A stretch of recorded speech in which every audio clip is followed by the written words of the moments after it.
Hey, what's going on, everyone? Welcome back to the channel. It's been 2 weeks since our last power rankings. That's because I was away on my honeymoon. I hope you guys aren't too antsy. There's been a lot of changes, and guys, I'm sorry, but some people are going to be upset with some of the changes up top.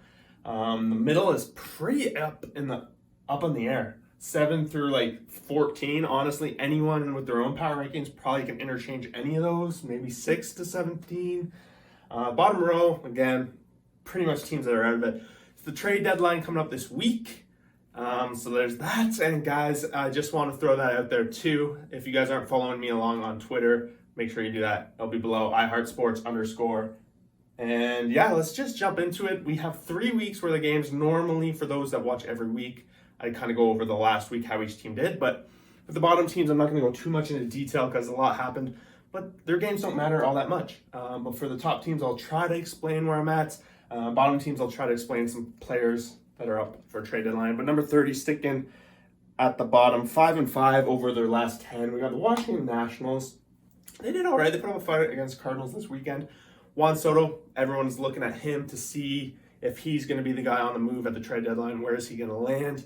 But also they got Josh Bell, who's pretty good guy at first base that some teams probably going to look at to pick up. So they're going to make some moves and hopefully not be as bad of a team going forward in the future. But this year, pretty much going to be the worst team in the MLB. No surprise. Number 29, sticking was like to be 7-3 over the last 10. And they gave the Astros quite a battle earlier in the week. And I think they swept them all 3 games. Frankie Montez, the big name on this team that's looking to move trade deadline. A's another one of those teams. And a rebuild and possible stadium switch in the future. 28, Cincinnati Reds, 6-4 in their last 10. Castillo rumored to go to the Mariners and all that. They still got a couple guys like Winker who could possibly move. We could see Mahle move. Added a Cincinnati Reds hat to my collection. As you all know, I'm trying to collect all the teams, and I think I'm about 9 or 8 away. So while I was away on my honeymoon, saw this pinstripe Cincinnati Reds hat between them and the A's, and because they're ahead in the power rankings, had to go with the Reds. Next up, we got the Pirates, 2-8 over their last 10. It's pretty much been a downhill slide ever since the Pirates got to around number 22, something like that. Not a whole lot of things to be excited about. Cruz O'Neill, pretty much the big highlight. We want to see Brian Haynes take some big steps. Defensively, he's great. Offensively, he's not really in. And in Pittsburgh, the offense doesn't really shine anyway. So Pittsburgh's got a lot of work ahead of them. You got the Reds who are below them, but making moves potentially will leap them next year. And they have the Cubs, who we'll get to in a second, who seem to be doing a much better, quicker rebuild than the Pirates had ever dreamed of. Number 26, we got Kansas City Royals, 4-6 over the last 10. Not a lot to say about the Royals. Maybe we'll see Whit Merrifield move. But for the most part, I do like the Royals ahead of these other teams because they do have some pitching prospects. Brady Singer is the one highlight this year for them, for sure. And a lot of these prospects that they say they're at least getting playing time. And I see it from the Jays, watching the Jays. The extra playing time for a whole season does make a difference. Definitely going into next year, they might be a little bit ahead of the curve. Some of these other guys. Number 25, you got Detroit Tigers, 7-3 in their last 10. They're pretty much out of it. Same story. All these teams are out of it, of course. I'm not sure anyone really stands out on the Tigers to be at the trade deadline. Maybe some relievers. Let me know if there's someone there. Number 24, we got the Diamondbacks, 6-4 in their last 10. And Diamondbacks have been tough all season long. They continue to play tough ball. They pick up nice wins. They're in a tough division. 3 teams much better than them. Maybe you can even say the Rockies are much better than them, really. But they have some pitching rotation that you got to be excited about with Morel Kelly, Zach Gallen. The future looks somewhat bright for them. Could see some moves coming from them at the trade deadline as well. Number 23, LA Angels, 4-6 in their last 10. Their offense has been wet, and there's a lot of question marks around Trout and this whole issue going on with him. Ohtani, of course, continues to be the star of this team, but there's rumors. There's always rumors around Ohtani. Will he stay an Angel at this trade deadline? I suspect he will. At the front page of the MLB.com, they're like trades that aren't going to happen. He's number 1 on the list. But you never know. You really never know when it comes to MLB.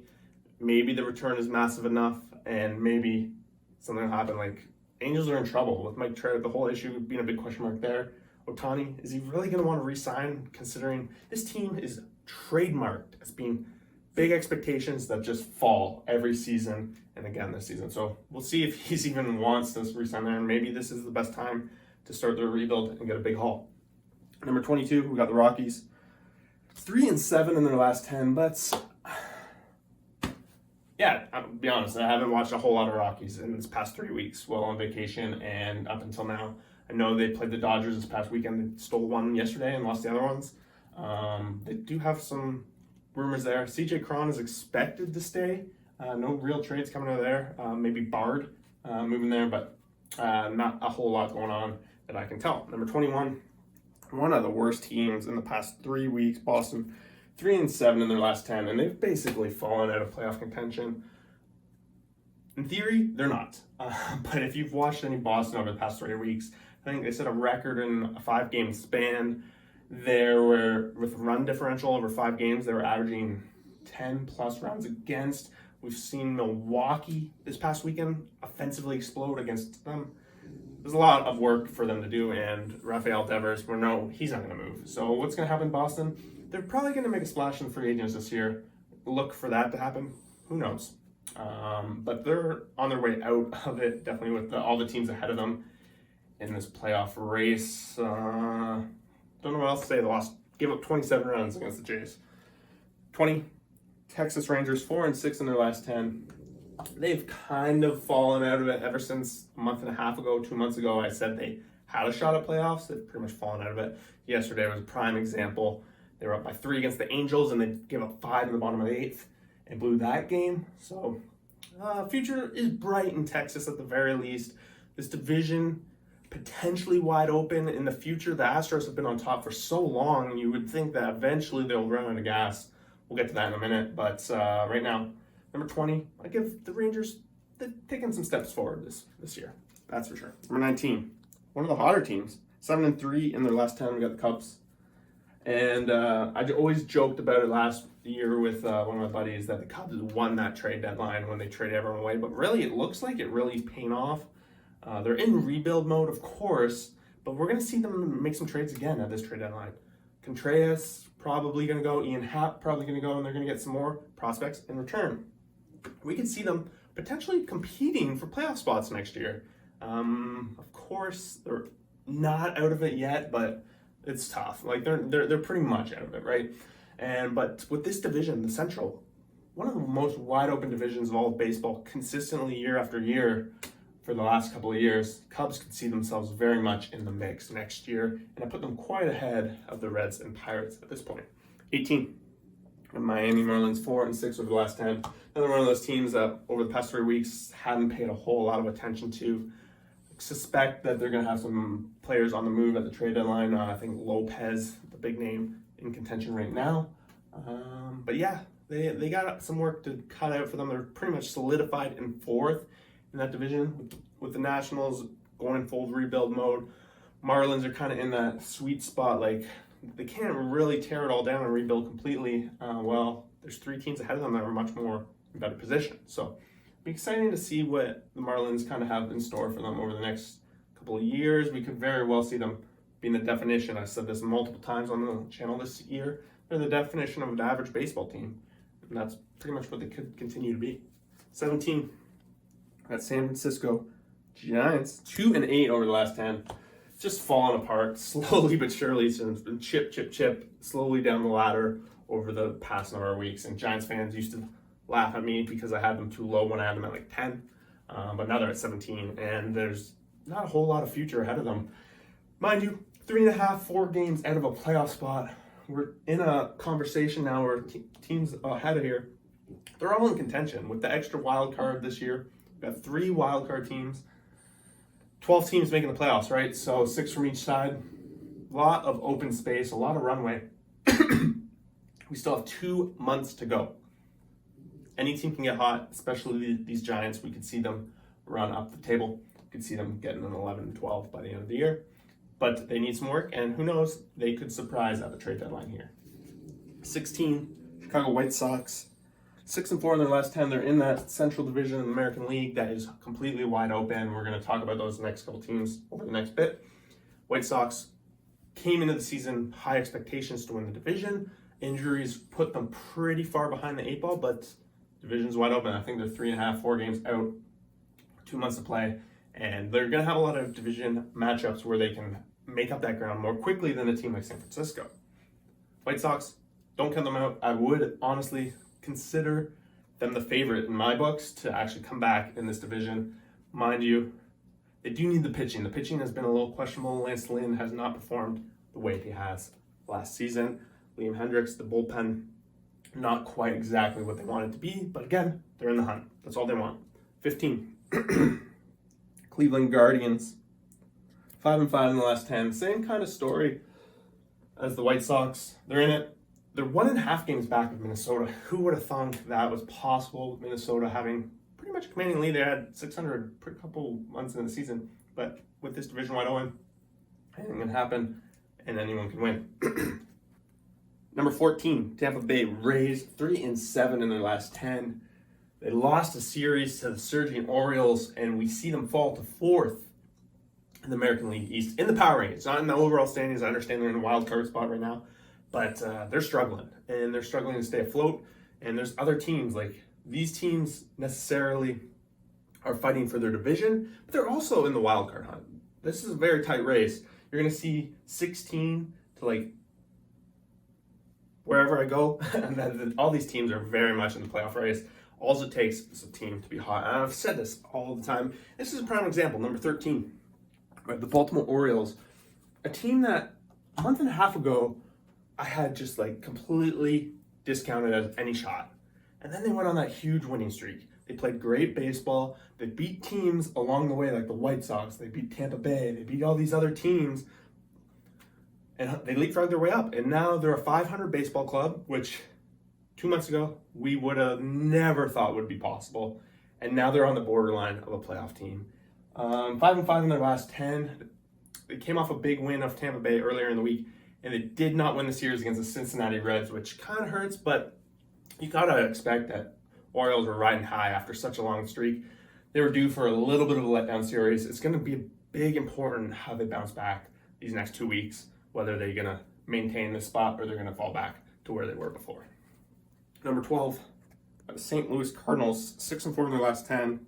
Their pitching depth, that's what's big concern here. They're lucky that this National League seems to be a little bit weaker. I think, if I'm right, in the top 12, I actually have 7 National League teams and 5 American League. So technically the American League team I'm predicting actually is the Orioles, because I think Tampa holds the spot. I have the Orioles. I technically have Cardinals looking in. You know what I'm saying. They're out looking in at the playoff spot. And I'm worried about their pitching. Offense has not been an issue. 3.5 games back of the Brewers. So realistically, they're not even close to out of contention. But yeah, you got them there. Number 11, holding on by the thin skin of their teeth, we have the Minnesota Twins. 4-6 in their last 10, and they're only got a 1.5 game lead. So they were holding on for a long time. I honestly don't expect them to hold on too much longer, but they've been playing great baseball, like pretty consistent. They beat the teams they need to beat, the lower level teams, and they put up good fights against teams that are ahead of them, like the Padres this weekend. Just a prime example. Byron Buxton playing monster all season long. Twins, got to keep an eye on them. They're just quietly chipping away at it, continuing that. But slowly, the lead has evaporated. It's going to come down to these division games, how they play against them. Enough of that. Number 10, we got the Padres. 5-5 in their last 10. Kind of was looking at how they performed over the past 3 weeks, and it was basically a 500 baseball team. They are holding on to a wild card spot right now, but there is concern whether they can do it. They got the Cardinals right behind them. Their pitching has been somewhat questionable. We saw the bullpen get smashed yesterday, and the depth a little bit questioned. And for the most part, Profar has been their best player leading up the top order. And I know they're missing Tatis. Who knows what that's going to be? If you know, let me know.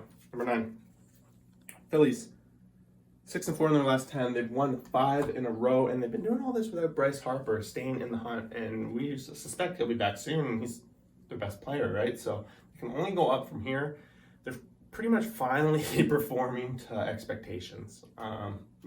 Obviously a little bit below at 550 there, or 550 ball club, a little bit lower, but they're in a playoff hunt, and I would be surprised if they find a way not to make the playoffs. Number 8, we got the Toronto Blue Jays. Blue Jays are 11-3 since they fired their manager and brought in the new guy. They beat the Phillies, have them ahead of them. And yeah, I don't know what to say. This team's been on fire. They've handled the teams. They swept Boston and really embarrassed Boston in that series. They won this weekend 3-1 against the Tigers in 4 games. And as a Jays fan, I know how tough the Tigers have been for this team to pull off wins in the past couple of years. Tigers really are the reason they missed the playoffs last year. So, gotta be excited as Jays fans. I expect the Jays to make some sort of big move at the trade deadline. Don't know what it'll be. Probably a pitching, maybe some bat depth. But they've been somewhat quiet, and that's normally a big sign because that's how they landed Barrios last year. Number 7, we got the Mariners. 4-6 in their last 10. I know they got beat up by the Astros in 2 of their last series. They played the Astros twice in the past 3 series. Got beat up 6-1 pretty much in those 2 series. But other than that, they went on the same hot streak as the Orioles.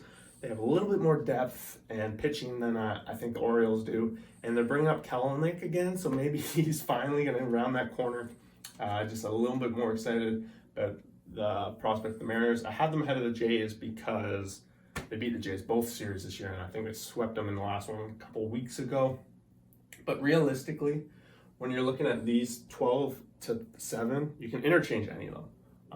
Really doesn't matter. They're all like in that exact same spot. A little bit of an edge now, though, when you go up to number 6. I get the Milwaukee Brewers 7-3 in their last 10. Kind of coming into form. They have the bullpen, they have the rotation, they have the bats to really walk away with this division. I expect them to. That's why I do have them a little bit ahead of this row below. But then once we get past 6, the top 5, in my opinion, are the World Series contenders. They're in a league of their own, and that starts with the ex-champions, the reigning champions. I shouldn't say ex-champions. Atlanta Braves 6-4. They're finally a 600 ball club now. They're 6.5 games up now on the wild card. I remember, was it 2 months ago? They were out of the wild card. They were 450 ball club. They've come a long way since then, and it's a lot to do with Acuna coming back, right? But also their rotation is finally performing the way you expected.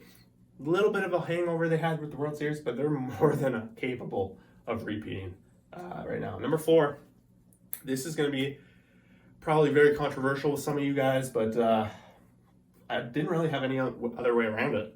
Number 4, the New York Yankees, 5-5 in their last 10, and they lost to the Mets.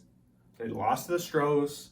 Both these teams I had to put ahead of them. Another 670, 660 baseball club this year. Aaron Judge, 42 home runs, potential to make records happen.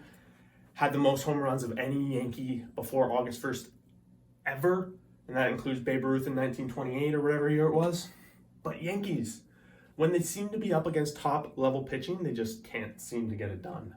And when it comes to playoffs, that's what's going to happen. They're going to face top-level pitching all the time. They smash the teams that don't have it. They compete against every team on the planet, but they just aren't squeaking out those wins. And until they are able to beat those teams in those matchups, you're not number 1. You're not top 3. That brings us to number 3. New York Mets, 7-3 in their last 10. They're on a 6-game winning streak, including against the Yankees. Jacob deGrom coming back this coming week. Mets fans got to be hype. They're pretty much, I don't know what else to say. This Mets team is strong, one of the strongest we've seen.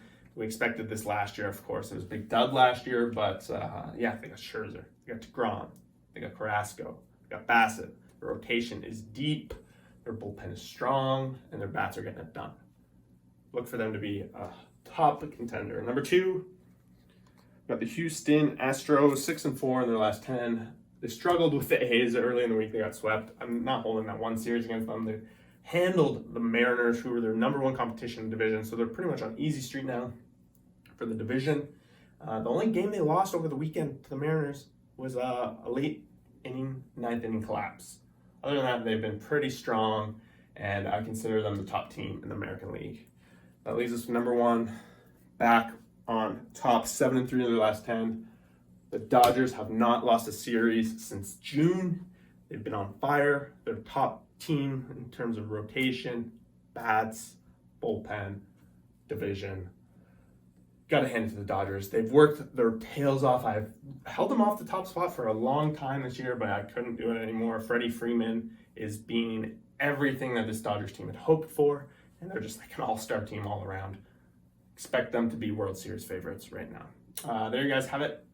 Power rankings after a long hiatus. Let me know what you guys think. I know you're going to disagree with a bunch of it, but let me know what you agree with and where you guys see the playoffs kind of being. Thanks for watching. See you guys next week. Peace out.